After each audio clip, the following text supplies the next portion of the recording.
Okay, everybody. So before we start this review, I just want to say, let's give I'll give a warm prayer to Zack Snyder and his family for going through this rough time, and wish them all the best through, through the tragedy that they're all going through. And yeah, I mean, like we are with you, Zach, and the family. So, okay, now that we all got that all out the way, I mean, go on Google and type it in. I mean, if you have not, heard about what happened, just go watch. I mean, this video is not about that. I just wanted to get that out the way before I start this review. So, I'm gonna be reviewing season 2 of Supergirl. So there is gonna be spoilers in this review. So get all out of here if you're not caught up yet. So season 2 came to a close tonight, and I gotta say, season 2, it actually, I mean, I'm just really glad that the CW picked up the show after season 1 was on what, CBS, and it was okay. I mean, it was still, I still enjoyed watching it, but it could have been a lot better. Like some episodes were a little sloppy, but here they definitely kicked it up. I mean, like, and it's better written and more fun to watch. And then we get Superman. I mean, like, we get to see Supergirl interacting with her cousin, and like for, I'm gonna say 3.5 episodes. Yeah, 3.5, because he was in the season premiere, episode 2, and for a split second in episode 21, and then all the way through in the season finale. So that's 3.5. So it was cool to see him back before the season ended, and then it picks up right where we left off, where Supergirl and Martian Manhunter stop a ship. Like they see a ship crashing, and then they go to see who it is, and then it's basically, an alien who is named Mon-El, and he's not from Krypton. He's from a totally different planet, and their races, they don't. I guess what, the Daxamites, I think that's what his race is called, and the Kryptonians, they don't see eye to eye. So, but it's weird because in the comics, Mon-El was actually adopted by Kryptonians, and that's how he got the name Mon-El. So, in the show, like where it's like totally not the case, where he's not adopted by the Kryptonians, and then like, okay, so why would his parents name him Mon-El if especially his mother, has a strong resentment to Kryptonians? You get what I'm saying? And then we're introduced to Miss Martian. That's pretty freaking awesome, and I'm pretty sure they did minor changes to her, to her character too for the show. But I guess it's okay. Some fans may not have liked that, but I just thought, whoa, holy shit. I didn't see that one coming. But and yeah, I like, and another thing, and with Jimmy, the whole relationship with Kara and Jimmy, like where they were trying so hard to really to, they were dancing around their feelings for each other in season 1, and then and when season 1 ends, they're finally together, and then when season 2 starts, they break up, just like that, just like that. I'm like, wait a minute, you guys just got together. I mean, what? And then they break up, and Cat Grant leaves, and Jimmy is now the boss of the place now, and so just when we thought Jimmy Olsen couldn't be more out of character, he becomes a boss, like at Kara's job, and he decides to be a vigilante by the name the Guardian. That's like the direction that they're taking with Jimmy. I mean, this is basically the reason why. I don't know. I feel like the actor playing him could have, there's a like a couple other characters in the DC in the DC universe that he could play.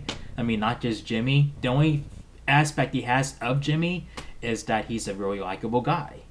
But and I'm not saying all this because he's black. I'm just saying, like, in the direction that they're going with him, making him this big, like this, football jock like character, and then you make him a superhero like on top of that in this season. Like, I mean, that's a clear sign that you could have made him someone else. I mean, he could have been Steel. You know, you remember Steel? I mean, like, you know, like that horrible adaptation with Shaquille O'Neal. But you know, if you read the comics, I mean, you know who Steel is. You know, a black guy who wears, you know, he wears steel, and then you know, he fights crime. So that's who he could have played. I'm just saying. But you know, hey, it's still cool, I suppose. I mean, like Wen has the, you know, basically the perfect personality for Jimmy.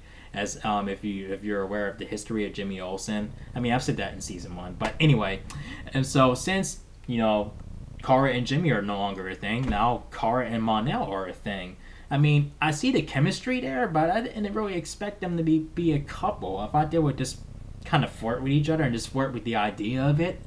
But I guess it's cool. And what's really awesome is that, you know, like Supergirl is more a part of the Arrowverse. You know, I mean, like they were sort of playing around with that idea last year in season 1, and then now that she's on the CW, now they can basically, you know, play around with that idea a little bit more. You know, like where she jumps over to their Earth and helps them, you know, basically defeat an alien invasion.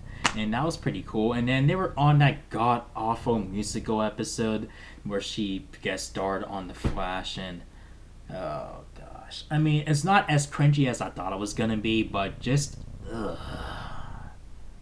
No offense to you, to any of you who enjoyed that episode. I mean, just for me, it's just like, and also like with you know, with what they did with Alex's character, like, you know, the direction they went with her, you know, having her come out, you know, as a lesbian, and that was a really powerful thing, and you know, since, you know, her character has no backstory, you know, like where she's not based off of a comic book character, they can take her and they're like, that just leaves the door open. That leaves the door open for her to, for them to go with any direction, you know, with that character. So that was a very powerful choice, and her to be with Maggie Sawyer on top of that, and some people thought that particular character was kind of gay anyway, because in, you know, Superman the animated series, you know, where, you know, some people thought, oh, okay, maybe she likes girls, you know, so, you know, so there's that. And then, and like I said, you know, like what, and how Superman is portrayed in the show, I mean, you know, it stays true to who Superman is, you know, where he, you know, he's just beacon of light, you know, he doesn't necessarily have to be silly all the time, but, you know, that's just a fine addition to the show. But for him to, you know, just be that light of hope, and stuff, and that's not really entirely, you know,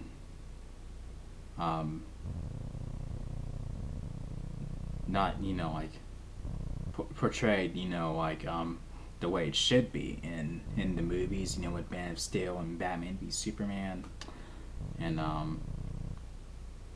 mean, it's okay to, you know, have those badass moments, you know, like where he's fighting, he's, you know, he's getting his hands dirty, but in the end, you know, how, you know, Superman is portrayed in Supergirl, I mean, that's truly who the character is.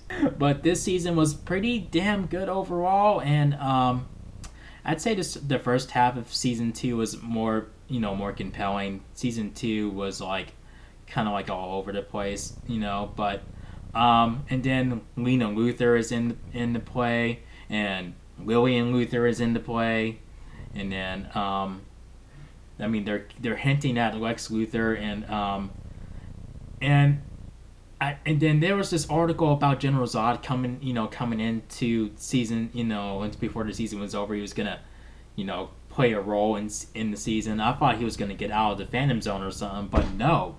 I mean, he was a part of the hallucination of that Superman was having when, you know, like when he was captured by Mon-El's mother. and I thought it was some kind of device that she had, but it was basically a different kind of kryptonite that basically made him hallucinate. And it's kind of identical to the black kryptonite like on Smallville, just sort of, Or wait, not the black. I mean, yeah, that is, yeah, it is silver kryptonite. Yeah, I mean, just like on Smallville, but here it's like a little different. It's not as, I don't know.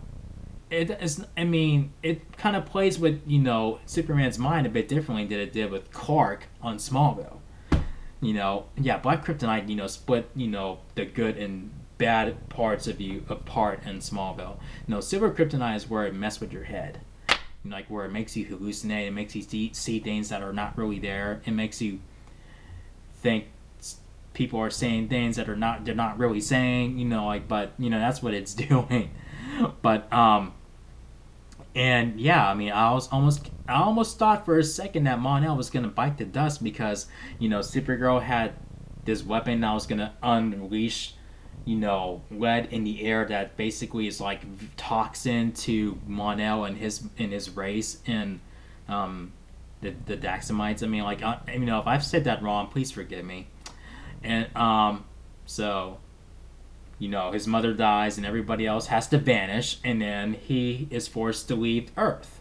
So, and we all know he's going to come back at some point next season. I mean, I don't know if he's going to be a regular, but, at some point he's going to come back. I mean, come on. I would call bullshit if he doesn't. And then with Hank Henshaw, the real Hank Henshaw, he's back, and he just calls himself Cyborg Superman. I'm not calling him that. I'm just calling him, the real Hank Henshaw. And then Kara and Alex's adopted father comes back, and then Lillian Luthor has him under, basically has him under her thumb. That was pretty crazy. And here's the thing, though. Like, since Martian Manhunter, since everybody knows who he is, there's no need for him to disguise himself as Hank Henshaw anymore. I mean, I guess since, we, the viewers, like that actor so much, it's like, it would be cool to see him, as that character more often, I guess. But it would still be really cool. Come on, tell me if I'm right. Do you agree with me on this? That it would be really cool to see Martian Manhunter as the Martian Manhunter? I mean, come on. I mean, we gotta see more of that, But, I mean, that's just a nitpick, I mean, I'm just saying, just from a comic nerd standpoint, I'd like to see him as Martian Manhunter more often on the show. So hopefully we get that next season. And then, we get a little hint of another baby was being shipped off while baby Kal-El was shipped off, and then Kara was shipped off, and then someone else was shipped off too. Like, I'm thinking, wait, what was it? Doomsday? Was that Doomsday? And that they put in there, and then he grows up and his ship crashes, and he's basically in, I don't know, like trapped somewhere, and he's growing, and he's basically trapped underground somewhere. And that's where he's been stuck ever since, and then we're probably going to see him next season. That's what my theory is, that maybe that was Doomsday that we just seen there at the end of the move, at the end of season 2, the season 2 finale. Whoa. I mean, like, that's my only theory, that it's got to be Doomsday. I mean, that's my only theory. That's the only thing I can come up with, from who that was. So who do you think that was in that spaceship? I mean, holy shit. And then I would say that the way Superman was brought into the play, like how back in season 1 when he was mind controlled or whatever with everybody else, that was just so total bullshit. Here, this was done differently. There's silver kryptonite, he's hallucinating, Supergirl whoops his ass, and then he doesn't stay unconscious through the whole episode. I mean, and he just wakes up right after that ass whooping, when they're both in the Fortress of Solitude. But, I mean, yeah. I mean, Supergirl wasn't... I mean, season 2, it was awesome. And it's right where it belongs. The CW is killing it with the show. It's keeping the, it's taking the show to where it needs to be. And the CBS, did, I mean, hey, kudos to them for getting the show started, but CW is really taking it, to places where the CBS wouldn't have, wouldn't have done. You know what I mean? So with that all being said, this deserves 4 solid chair spins out of 5. 1, 2, 3, 4 solid motherfucking chair spins. So I guess we were on to the Flash and Arrow, and so yeah, I mean, I think that's everything that I wanted to cover for Supergirl. So hopefully we get to see a little bit more of Superman next season, and then we'll get to see Lois, in a few episodes, and then eventually, see him have Superman come into the next big crossover event next year, and have Martian Manhunter there too. And if Mon-El, happens to find his way back to Earth, then maybe that can happen too. But I mean, Mon-El could have went to, I don't know where he went to. Maybe he went to another Earth. Maybe he's on the, on Earth 1 or whatever. I don't know. I mean, I don't know. He's in a black hole somewhere. But I don't know. I guess we shall see. But hey, I mean, I don't ship Kara and Mon-El, but I mean, they do have good chemistry. I have to give them that. And season 2, really shows the potential of the show. And yeah, I mean, that's basically it. So and Team Pajama Pants, by the way. So anyway, if you guys enjoyed my review for Supergirl season 2, make sure you thumb up the video and make sure you click subscribe if you're a newbie to the channel. Thank you for watching, and just saying, Wonder Woman is a week away. A week away.